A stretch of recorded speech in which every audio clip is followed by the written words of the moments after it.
Machine పెడితే వినపడి మాటలు వస్తాయని డాక్టర్లు చెప్పినారు. దీన్నే కాక్లియర్ ఇంప్లాంట్ అంటారు.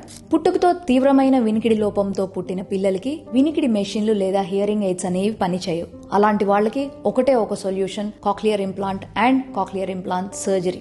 1 నుండి 5 సంవత్సరాల లోపల పిల్లలకి ఈ తీవ్రమైన వినికిడి లోపంతో ఉన్న వాళ్ళకి కాక్లియర్ ఇంప్లాంట్ సర్జరీ కనుక చేయించుకుంటే మనలాగే వినగలుగుతారు, మనలాగే మాట్లాడగలుగుతారు. లేదా లైఫ్ లాంగ్ వాళ్ళు డెఫ్ అండ్ మ్యూట్ అంటే మూగా మరియు చెవుడుగా మిగిలిపోవాల్సి వస్తుంది. దీనికోసము గవర్నమెంట్ స్కీమ్స్ ఉన్నాయి. గవర్నమెంట్ హాస్పిటల్స్ లో ఉచితంగా ఈ కాక్లియర్ ఇంప్లాంట్ జరుగుతుంది. అదే మా డాక్టర్ రావుస్ ఈఎన్టీ హాస్పిటల్లో ఈ 10 లక్షలు విలువ గల కాక్లియర్ ఇంప్లాంట్ అనేది ఉచితంగా చేయబడుతుంది. At the same time speech therapy అనేది కూడా ఇవ్వబడుతుంది. కాబట్టి మీకు తెలిసిన వాళ్ళు కానీ ఎవరైనా వినికిడి లోపంతో తీవ్రమైన వినికిడి లోపంతో కనుక బాధపడుతూ ఉంటే మమ్మల్ని సంప్రదించగలరు. Thank you.